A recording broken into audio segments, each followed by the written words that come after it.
Selamat pagi Bapak Ibu sekalian. Mari kita mempersiapkan hati dan pikiran kita. Kita akan masuk ke dalam ibadah kita yang lebih dalam. Mari saya ajak kita semua bangkit berdiri. Kita akan memuji Tuhan dengan lagu KPPK nomor 217. Ingat akan nama Yesus.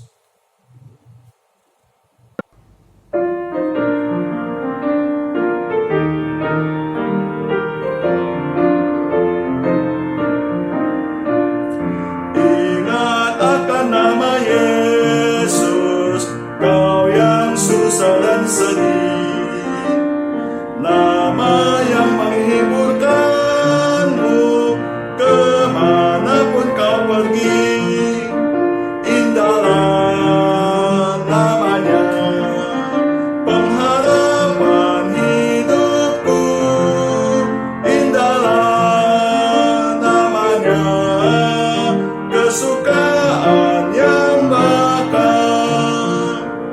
Ingat akan nama Yesus, itulah perisaiku.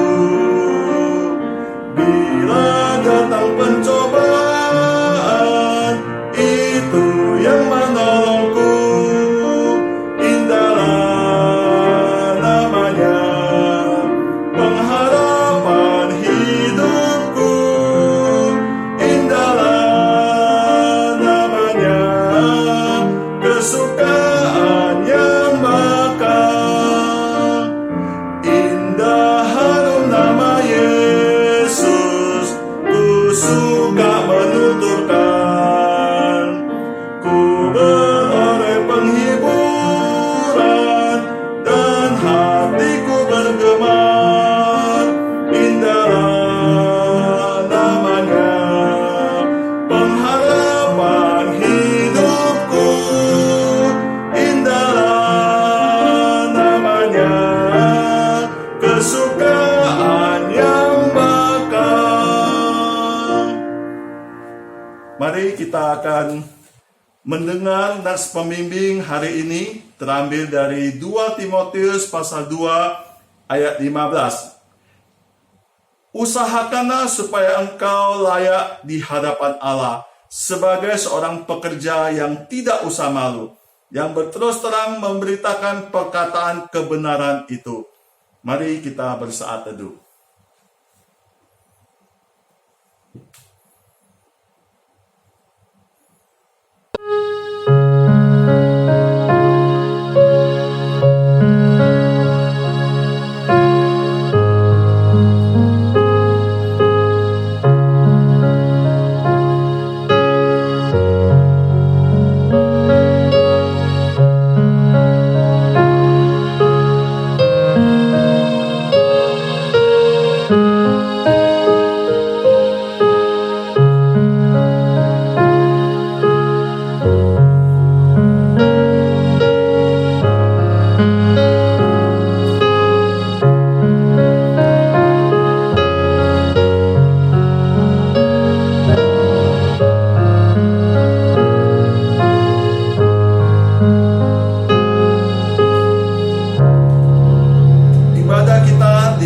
Dengan sebuah pengakuan bahwa pertolongan kita adalah di dalam nama Tuhan yang menciptakan langit dan bumi, yang kasih kesetiaannya kekal selama-lamanya, dan yang tidak pernah meninggalkan perbuatan tangannya.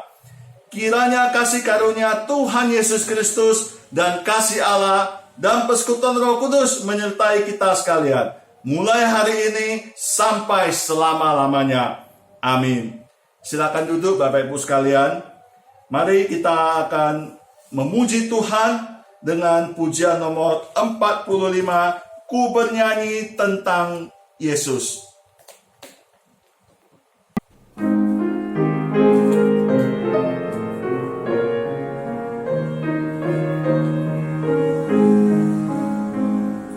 Hatiku bersuka cita karena Ia selamatkanku. Kasih-Nya amat ajaiblah yang menghapus dosaku. Ku bernyanyi puji Yesus.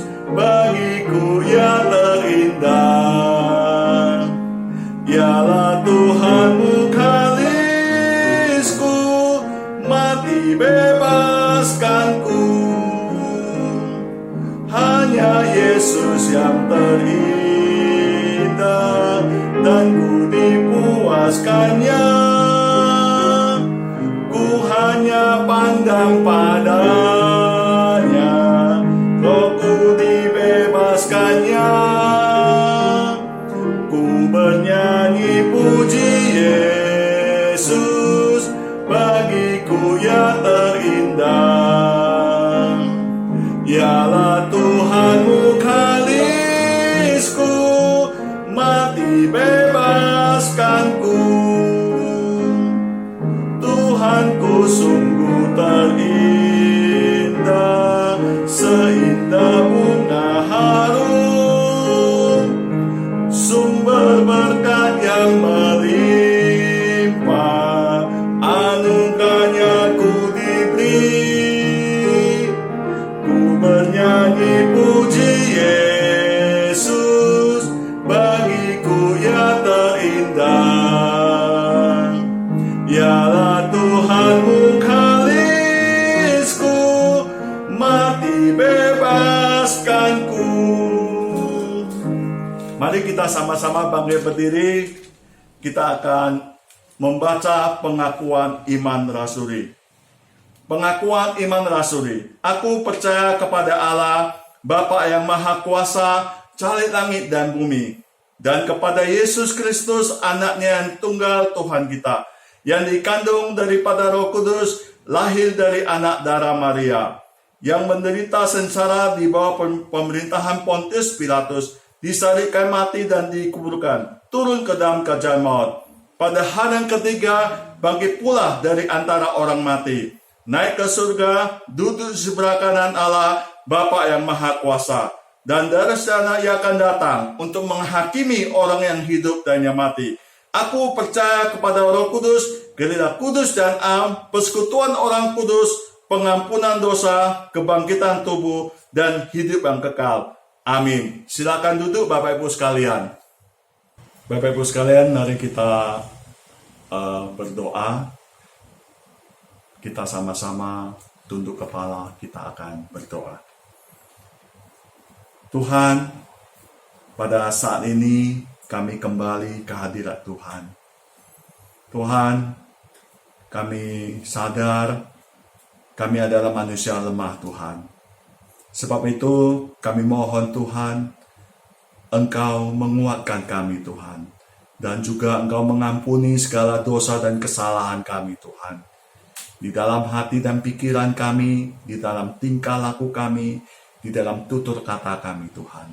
Engkau ampuni Tuhan dosa-dosa kami Tuhan. Tuhan, banyak kesalahan, banyak pelanggaran yang kami lakukan Tuhan. Di dalam hati dan pikiran kami.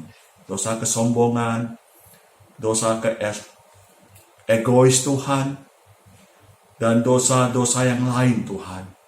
Yang kami simpan di dalam hati kami Tuhan. Tuhan, Kau ampuni kami Tuhan. Tuhan, terima kasih Tuhan untuk semua pengampun yang Kau berikan kepada setiap kami Tuhan. Tuhan, pada saat ini kami juga akan berdoa Tuhan untuk bangsa dan negara kami Tuhan. Tuhan, banyak kejadian yang terjadi Tuhan di dalam bangsa kami Tuhan. Di awal tahun saja Tuhan, ada kecelakaan pesawat terbang Tuhan. Dan juga ada bencana alam Tuhan, tanah longsor, banjir, dan juga gempa bumi Tuhan. Banyak korban jiwa Tuhan yang terjadi Tuhan. Dan juga banyak menderita orang-orang yang tertimpa bencana alam ini Tuhan. Tuhan, mungkin banyak dosa dan kesalahan bangsa ini Tuhan. Tuhan, Engkau ampuni dosa bangsa ini Tuhan. Yang jauh daripada Engkau Tuhan. Tuhan, biarlah Engkau memakai presiden kami dan juga menteri sosial dan juga pemerintah daerah Tuhan. Membantu orang-orang yang tertimpa bencana alam Tuhan. Tuhan, kalau rumah mereka rusak Tuhan, biar boleh dibangun kembali Tuhan. Yang luka-luka boleh dirawat di rumah sakit Tuhan. Yang kehilangan anggota keluarga boleh dicari Tuhan sampai dapat Tuhan. Tuhan, terima kasih Tuhan. Tuhan, kami juga berdoa Tuhan untuk gereja kami Tuhan. Tuhan, gereja kami sampai saat ini belum bisa beribadah Tuhan, bertemu muka di gereja Tuhan. Karena masih banyak pandemi yang terjadi di antara kami Tuhan. Tuhan, kami tidak tahu sampai kapan harus beribadah online Tuhan. Tapi kami percaya suatu hari kelak bencana pandemi ini bisa berlalu di hadapan kami Tuhan. Tuhan, kami juga berdoa untuk rekan-rekan kami yang sakit Tuhan. Kami berdoa terus untuk Pendeta Immanuel dan juga untuk rekan-rekan kami Tuhan yang sakit Tuhan. Tuhan, Kau sembuhkan mereka Tuhan, melalui dokter, melalui obat Tuhan yang mereka konsumsi Tuhan. Terima kasih Tuhan. Demikian doa kami Tuhan, yang kami naikkan hanya di dalam nama Tuhan Yesus yang telah mengajar kami doa Bapa kami. Mari kita semua bangkit berdiri, kita akan membaca doa Bapa kami.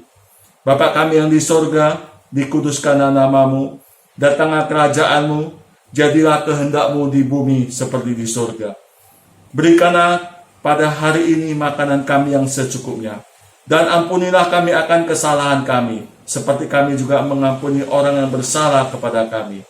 Dan janganlah membawa kami ke dalam pencobaan, tetapi lepaskanlah kami daripada yang jahat. Karena Engkaulah yang punya kerajaan, dan kuasa, dan kemuliaan, sampai selama-lamanya. Amin. Kita masih berdiri, kita akan bernyanyi Hormat Diberi.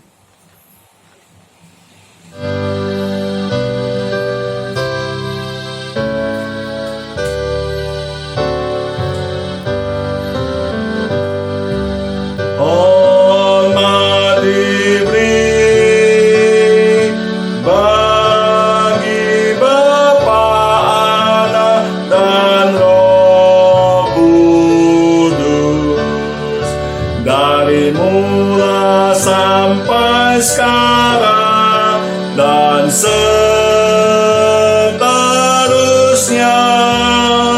termulia. Amin, amin. Mari kita membaca bacaan bertanggapan yang terdapat di nomor 33 halaman 720, menjadi murid Yesus.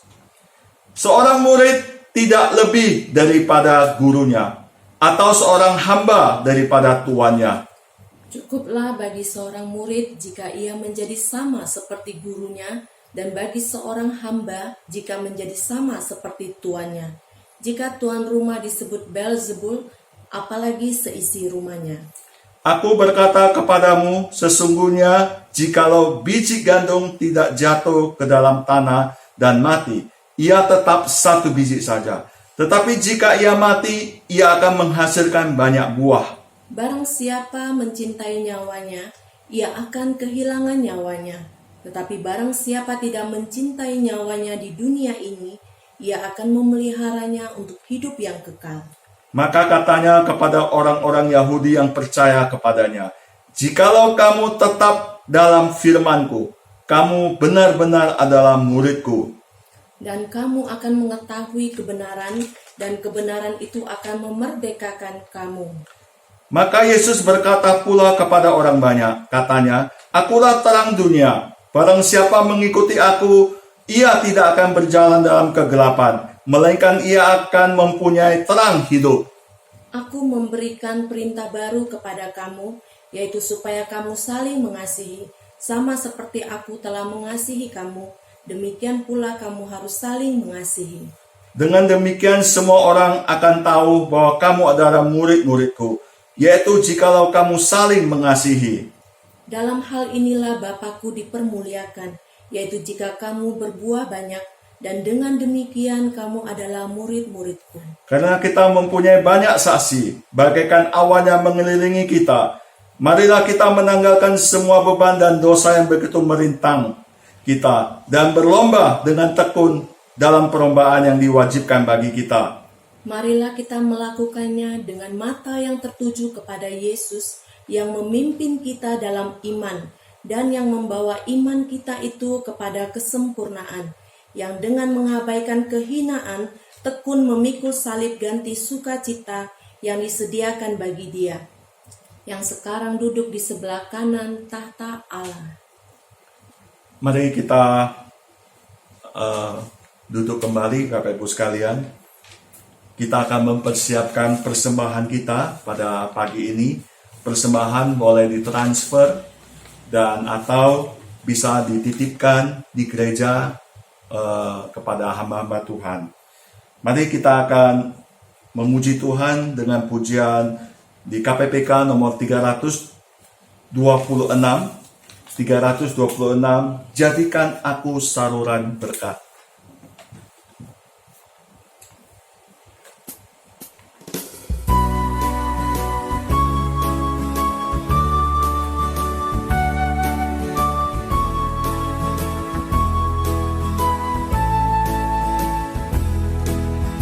Di dalam dunia yang penuh liku, banyak yang keluh kesah. Bawa terangnya ke tempat gelap itu, yang susah dihiburkan. Jadikan aku saluran berkat dan pemancar kasih Kristus. Dengar doaku dan jadikanku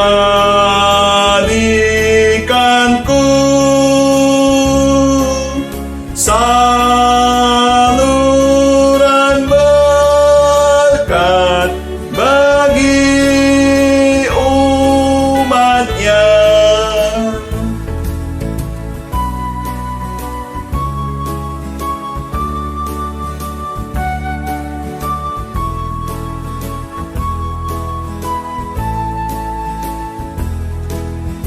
Beritakan tentang kasih Tuhanmu, tentang pengampunannya.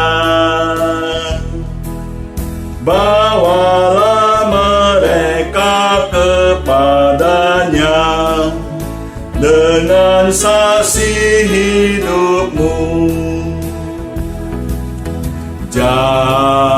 Jadikan aku saluran berkat dan pemancar kasih Kristus. Dengar doaku dan jadikanku saluran berkat bagi umatnya.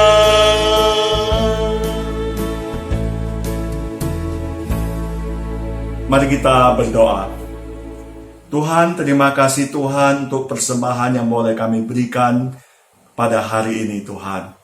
Tuhan, berkati setiap tangan-tangan yang sudah memberi atau yang sudah mentransfer ya Tuhan. Kau berkati Tuhan usaha dan pekerjaan kami. Kau berkati keluarga kami, kesehatan kami Tuhan. Kau juga berkati majelis yang mengelola persembahan ini sehingga bisa membawa kesejahteraan bagi jemaat di tempat ini. Terima kasih Tuhan, kami berdoa menyerahkan hanya di dalam nama Tuhan Yesus. Amin. Mari kita akan mempersiapkan hati dan pikiran kita. Kita akan mendengar firman Tuhan. Kita akan bernyanyi sebuah pujian, "Ku siapkan hatiku Tuhan."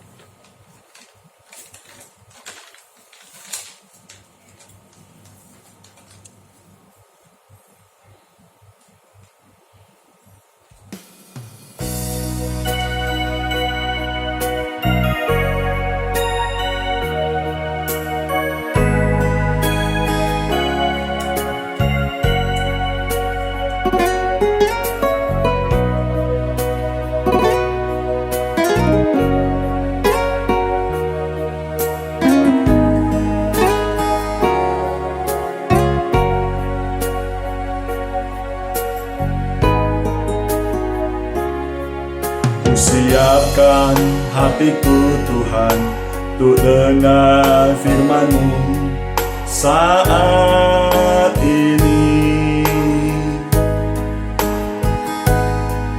Ku sujud menyembah-Mu Tuhan, masuk hadirat-Mu saat ini.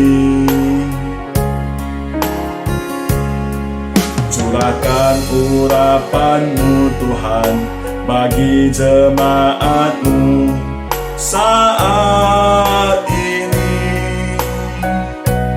Ku siapkan hatiku Tuhan untuk dengar firman-Mu.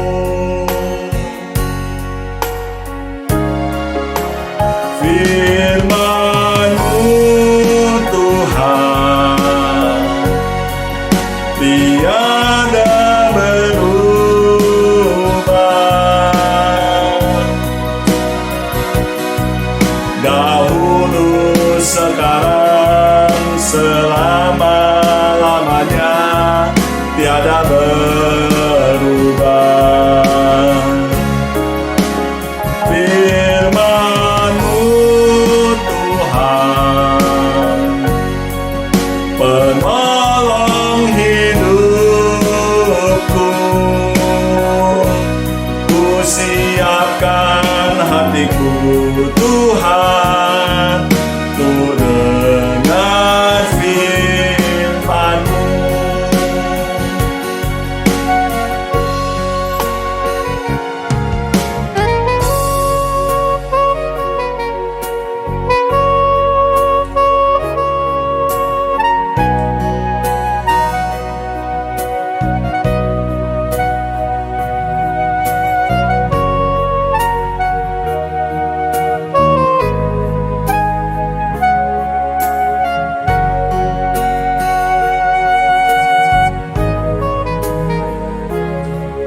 Ku siapkan hatiku Tuhan untuk dengar firman-Mu saat ini.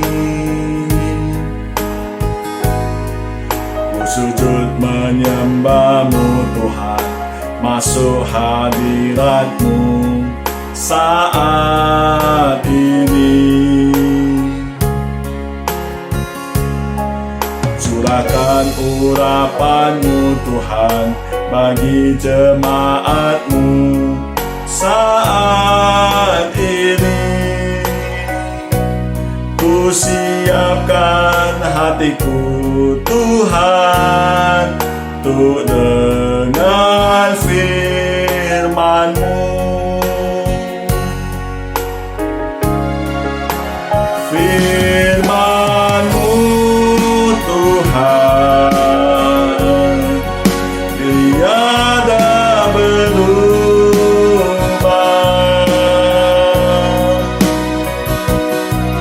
dahulu, sekarang, selama-lamanya, tiada berubah. Firman-Mu Tuhan, penolong hidupku. Ku siapkan hatiku Tuhan untuk dengar firman-Mu.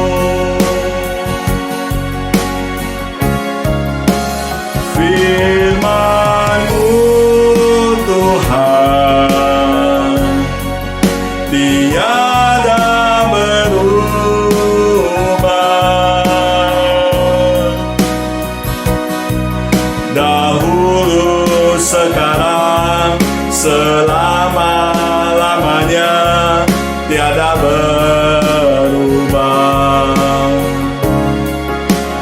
Firman-Mu Tuhan, penolong hidupku, ku siapkan hatiku Tuhan, untuk dengar firman-Mu. Ku siapkan hatiku Tuhan, untuk dengar firman-Mu. Waktu dan tempat saya serahkan kepada contoh Eva.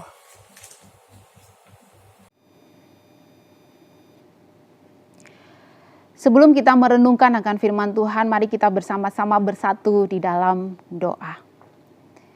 Bapa kami yang bertahta di dalam kerajaan surga, pada saat hari ini kami sungguh bersyukur kepadamu, di mana Engkau memberikan kami kesempatan untuk boleh merenungkan akan firman Tuhan pada hari ini. Engkau urapi setiap kami, baik hamba-Mu dan juga kami yang mendengar, supaya firman Tuhan ini meneguhkan akan iman kami dan mengubah kami di dalam kehidupan kami hari lepas hari. Terima kasih Tuhan, permuliakanlah diri-Mu di dalam pemberitaan firman Tuhan hari ini. Hanya di dalam nama Tuhan Yesus Kristus kami berdoa. Amin. Shalom Bapak Ibu Jemaat yang terkasih. Mari kita bersama-sama membuka Alkitab kita yang terambil di dalam 2 Korintus pasal yang keempat, ayat 1 sampai dengan ayat yang ke-6. 2 Korintus pasal yang keempat ayat 1 sampai dengan ayat yang ke-6. Demikian bunyi firman Tuhan. Oleh kemurahan Allah kami telah menerima pelayanan ini. Karena itu kami tidak tawar hati, tetapi kami menolak segala perbuatan tersembunyi yang memalukan. Kami tidak berlaku licik dan tidak memalsukan firman Allah. Sebaliknya kami menyatakan kebenaran dan dengan demikian kami menyerahkan diri kami untuk dipertimbangkan oleh semua orang di hadapan Allah. Jika Injil yang kami beritakan masih tertutup juga, maka ia tertutup untuk mereka yang akan binasa, yaitu orang-orang yang tidak percaya, yang pikirannya telah dibutakan oleh ilah zaman ini, sehingga mereka tidak melihat cahaya Injil tentang kemuliaan Kristus yang adalah gambaran Allah. Sebab bukan diri kami yang kami beritakan, tetapi Yesus Kristus sebagai Tuhan dan diri kami sebagai hamba-Mu karena kehendak Yesus. Sebab Allah yang telah berfirman, dari dalam gelap akan terbit terang. Ia juga yang membuat terangnya bercahaya di dalam hati kita, supaya kita beroleh terang dari pengetahuan tentang kemuliaan Allah yang nampak pada wajah Kristus.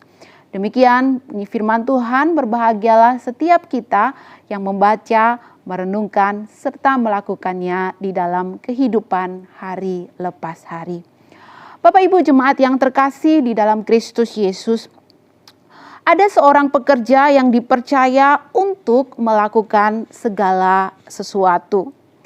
Namun ternyata pekerja ini melakukan kesalahan yang fatal. Pekerja ini sadar bahwa kesalahan yang dilakukan ini akan berdampak dalam pekerjaannya, yaitu dia bisa dipecat.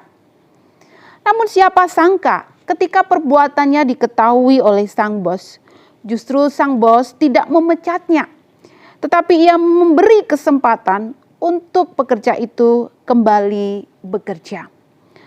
Saat pekerja ini mendengar akan perkataan dari sang bos, yang mana dia diberi kesempatan untuk bekerja, maka pekerja ini merasakan akan kemurahan, akan anugerah dari sang bos. Ia yang seharusnya dipecat oleh karena kesalahannya, tetapi justru ia diberi kesempatan untuk bekerja kembali. Akhirnya yang dilakukan oleh pekerja ini menggunakan kesempatan itu dengan bekerja giat dan sungguh-sungguh. Jemaat yang terkasih di dalam nama Tuhan Yesus Kristus, Demikian juga yang dialami oleh Rasul Paulus. Paulus menulis surat 2 Korintus ini memiliki tujuan karena jemaat Korintus yang mana pada saat itu meragukan akan kerasulan dan pelayanan Paulus. Oleh karena itu surat ini merupakan jawaban yang diberikan Paulus kepada jemaat Korintus. Tidak serta untuk memberikan jawaban bagi jemaat Korintus, tetapi dia juga mengejam orang-orang yang pada saat itu memutarbalikkan kebenaran. Oleh karena itu, penting bagi Paulus untuk meninjau ulang pelayanannya di antara jemaat yang ada di Korintus untuk menunjukkan keabsahan dari pemberitaannya dan mendorong jemaat agar tidak menjauh dari kebenaran.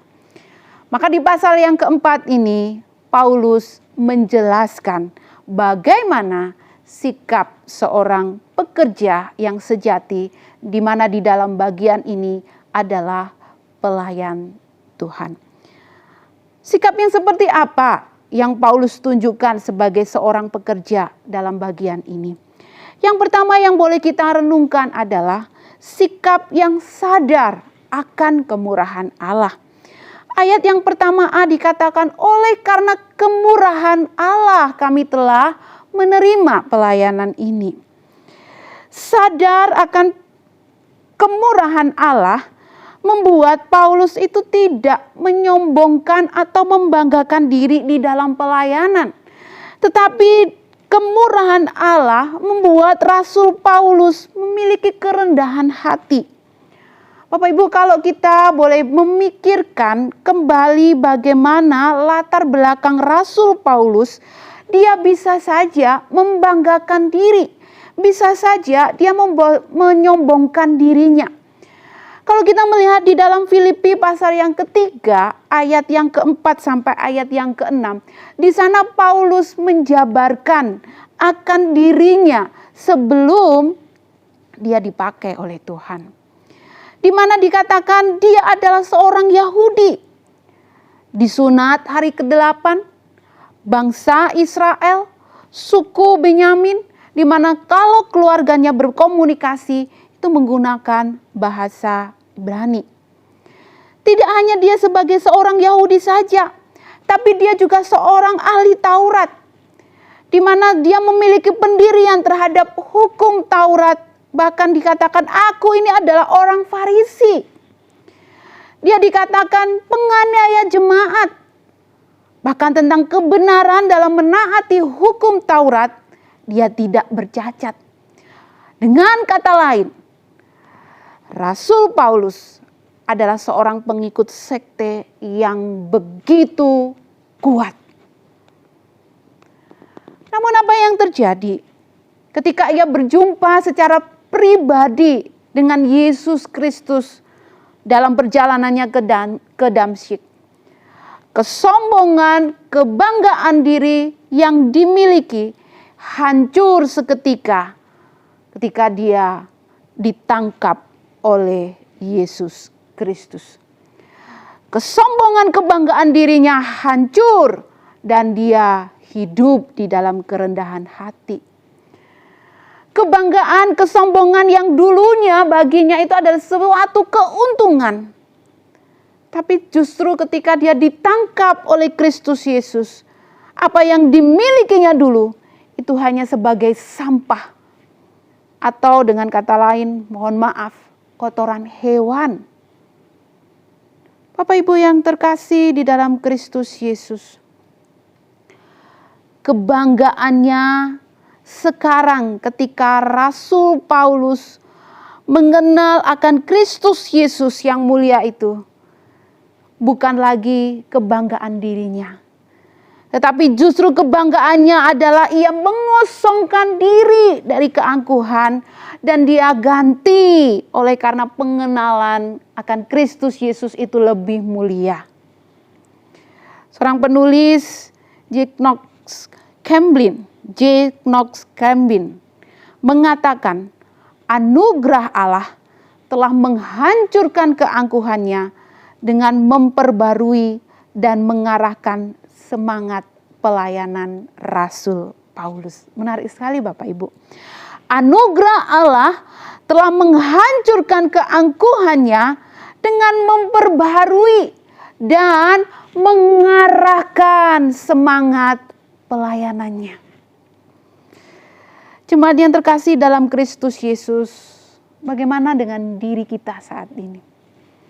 Apakah kita saat ini sebagai pelayan-pelayan Tuhan masih membanggakan diri, masih merasakan yang namanya keangkuhan diri, kesombongan diri?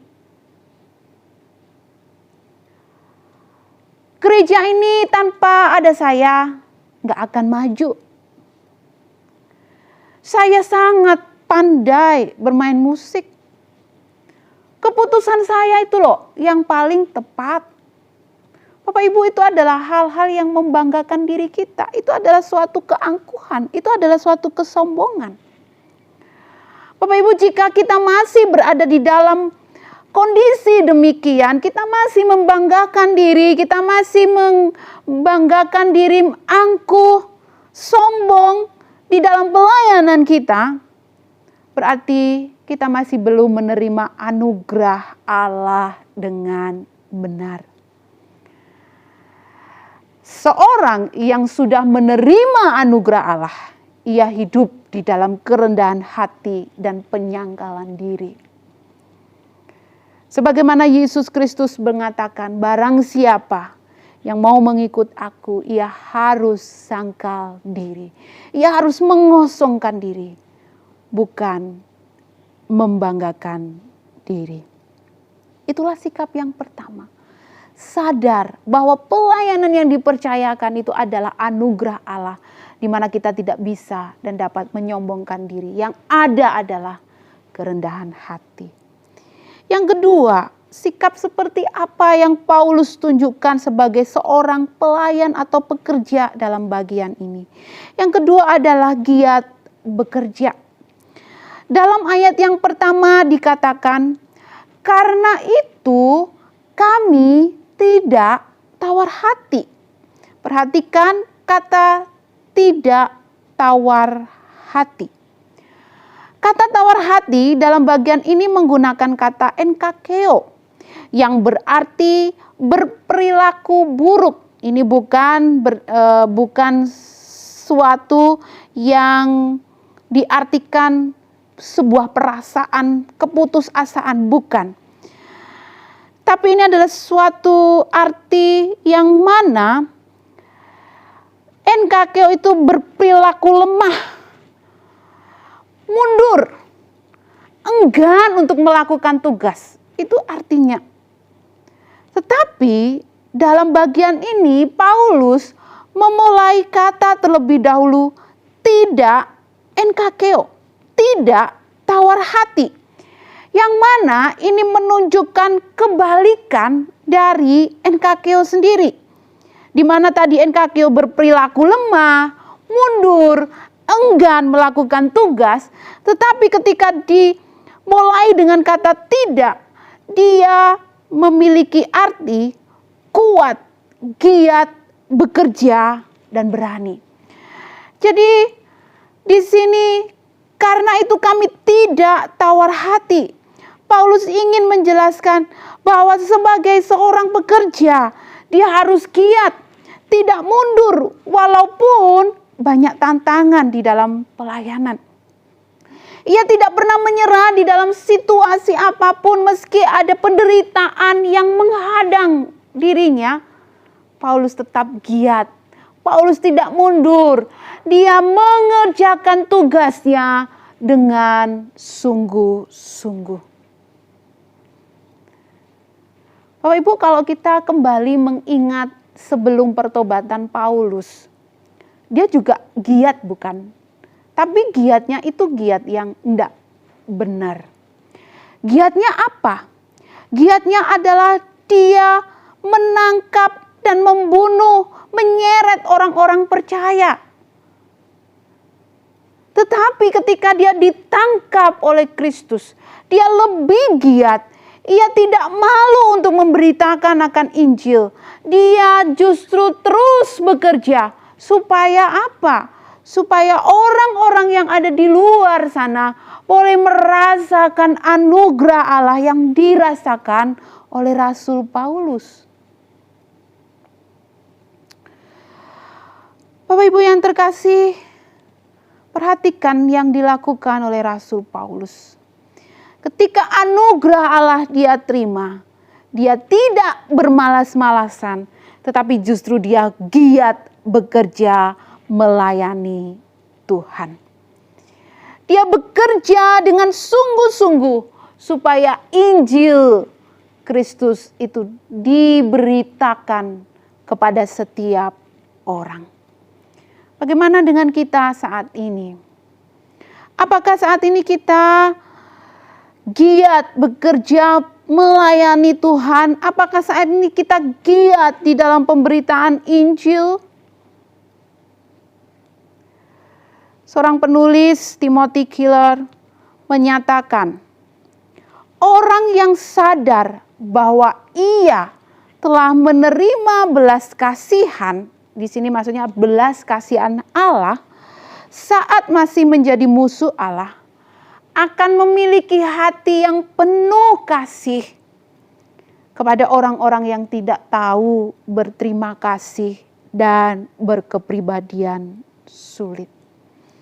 Menarik Bapak Ibu, orang yang sadar bahwa ia telah menerima belas kasihan itu melihat dengan hati yang penuh kasih kepada orang-orang yang tidak tahu berterima kasih. Inilah yang dilihat oleh Rasul Paulus. Anugerah Allah membuat dirinya diubahkan sehingga ketika melihat orang-orang yang belum percaya kepada Kristus, ia melihat sebagaimana Kristus lihat hati yang penuh dengan belas kasihan. Oleh karena itu Bapak Ibu, mari saat ini kita mau giat untuk memberitakan Injil. Mari kita sungguh-sungguh di dalam melayani akan Tuhan. Lalu selanjutnya sikap yang seperti apa yang Paulus tunjukkan sebagai seorang pekerja atau pelayan dalam bagian ini. Yang selanjutnya, yang ketiga adalah berkata benar. Ayat 2 dikatakan, tetapi kami menolak segala perbuatan tersembunyi yang memalukan. Kami tidak berlaku licik dan tidak memalsukan firman Allah. Sebaliknya, kami menyatakan kebenaran dan dengan demikian kami menyerahkan diri kami untuk dipertimbangkan oleh semua orang di hadapan Allah. Bapak Ibu yang terkasih, ayat ini sebenarnya merupakan sanggahan ya, di mana jemaat menuduh Paulus dengan tegas bahwa apa yang diberitakan itu bukanlah Injil yang palsu, tetapi Injil Kristus, sehingga ia di dalam melayani, di dalam pelayanan itu, dia tidak mencari popularitas, dia tidak mencari kepentingan diri sendiri. Dikatakan di ayat yang ke-5 dikatakan, sebab bukan diri kami yang kami beritakan, tetapi Yesus Kristus sebagai Tuhan dan diri kami sebagai hamba-Mu karena kehendak Yesus. Di ayat yang ke-5 jelas bahwa yang diberitakan Rasul Paulus adalah Yesus Kristus sebagai Tuhan. Ayat ini juga tidak hanya merupakan satu sanggahan, tetapi juga ayat ini ingin menunjukkan kepada orang-orang yang saat itu yang ada di sekeliling jemaat Korintus memberitakan Injil yang palsu dengan cara yang licik dan memasukkan firman Tuhan. Ya, Di situ dikatakan kami tidak berlaku licik dan tidak memalsukan firman Allah. Ini karena apa? Karena Rasul Paulus melihat ada orang-orang yang berlaku licik dan memalsukan firman Allah. Bapak Ibu, kata licik ini memiliki arti ya, di dalam terjemahan yang lain itu dikatakan sebagai penipu. Maksudnya adalah mereka berjalan dengan cara mereka sendiri ya, supaya apa? Mereka mendapatkan apa yang mereka inginkan. Karena apa? Mereka mencari popularitas, mereka mencari kepentingan diri sendiri, mereka berusaha untuk memenuhi kebutuhan perut mereka. Sedangkan memalsukan memakai kata mendistorsi, di mana ini biasa digunakan untuk merusak barang-barang dagangan agar lebih menguntungkan. Misalnya, para pedagang yang menipu pelanggan mereka dengan mengubah akurasi timbangan. Nah, biasanya orang-orang yang menipu ini, orang-orang yang memalsukan firman Tuhan ini mereka tidak hanya memenuhi keinginan diri mereka sendiri supaya mereka mendapatkan popularitas, tetapi mereka juga menyesatkan banyak orang. Oleh karena itu Paulus memberitahukan kepada jemaat Korintus, jangan engkau tertipu dengan mereka, jangan engkau percaya dengan apa yang mereka katakan. Nah, Paulus juga mengatakan kepada orang-orang yang menipu ini, yang menyesatkan ini, mereka ini akan mendapatkan hukuman kebinasaan. Kalau kita melihat di Filipi pasal 3 ayat 19, kesudahan mereka ialah kebinasaan, Tuhan mereka ialah perut mereka, kemuliaan mereka ialah aib mereka, pikiran mereka semata-mata tertuju kepada perkara duniawi. Jadi orang-orang yang dikatakan licik ini, yang memutarbalikkan firman Allah, memalsukan firman Allah, ini adalah orang-orang yang hanya mementingkan keinginan mereka sendiri. Berbeda dengan Rasul Paulus, Bapak Ibu. Dia sebagai pelayan Tuhan yang menyatakan kebenaran, dikatakan di situ. Sebaliknya, kami menyatakan kebenaran dan dengan demikian kami menyerahkan diri kami untuk dipertimbangkan oleh semua orang di hadapan Allah. Dia menyatakan kebenaran. Kebenaran dimaksud adalah Injil yang selama ini dia beritakan. Itu adalah perkataan Kristus yang memimpin seseorang di dalam pertobatan. Jadi ketika Rasul Paulus menyatakan kebenaran itu, di mana Kristus yang diperkatakan, Kristus yang dinyatakan, Paulus tidak pernah takut. Paulus tidak pernah ragu. Dia siap untuk menderita bagi Kristus. Sebab baginya, Kristus itu adalah segalanya. Kristus itu adalah hal yang paling utama di dalam kehidupannya. Oleh karena itu Bapak Ibu yang terkasih, disinilah betapa pentingnya memperkatakan kebenaran. Karena ada begitu banyak orang-orang yang sudah melencengkan, memalsukan akan firman Tuhan. Bapak Ibu, sebenarnya ayat ini juga menegur secara pribadi. Ketika saya menyampaikan firman Tuhan, apakah benar Kristus yang disampaikan?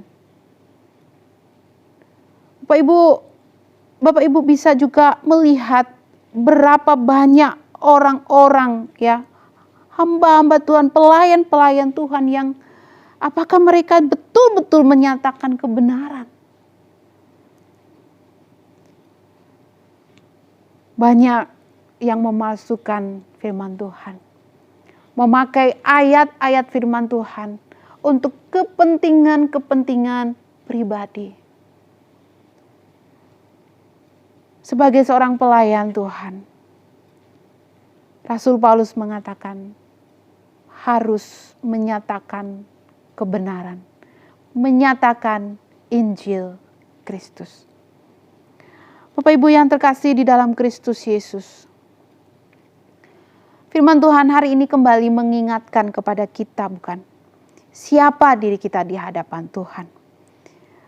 2 Timotius 2 ayat 15 dikatakan, usahakanlah supaya engkau layak di hadapan Allah sebagai seorang pekerja yang tidak usah malu, yang berterus terang memberitakan perkataan itu.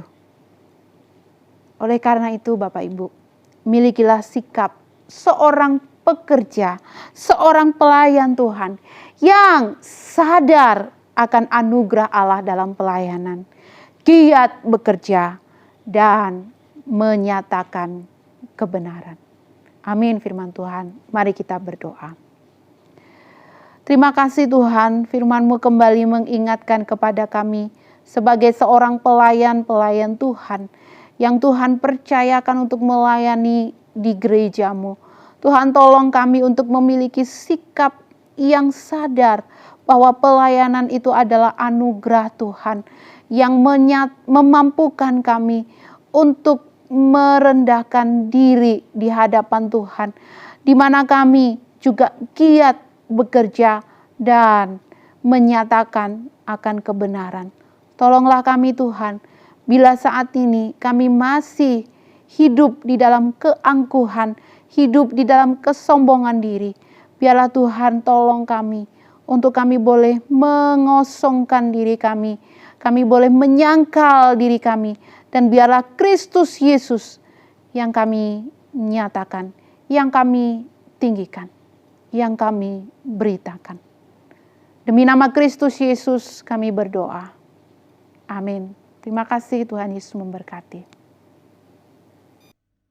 Kita bersyukur untuk firman Tuhan yang kita sudah dengar dan ibadah yang boleh kita laksanakan pada hari ini. Terpujilah nama Tuhan kita. Jemaat, saya undang bangkit berdiri. Kita naikkan pujian doksologi. Kita muliakan Allah kita di akhir ibadah ini. Terima berkat Tuhan dan sambut dengan pujian. Amin.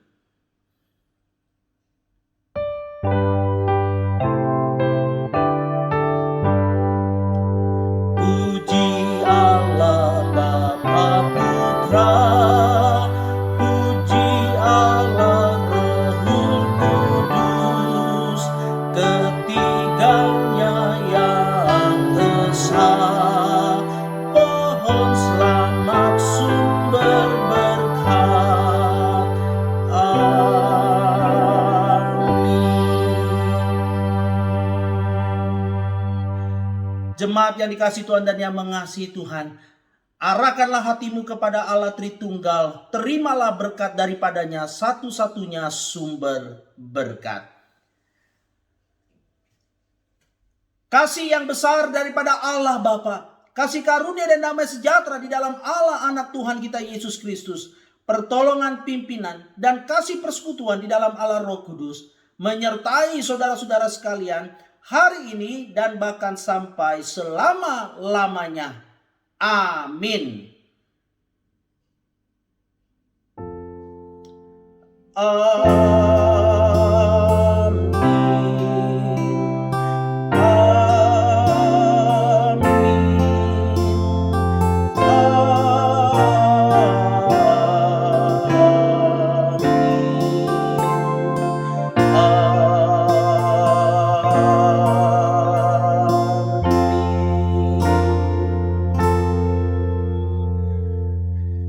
Jemaat dipersilakan duduk kembali, silakan bersaat teduh. Ibadah kita telah selesai. Selamat hari Minggu, Tuhan memberkati.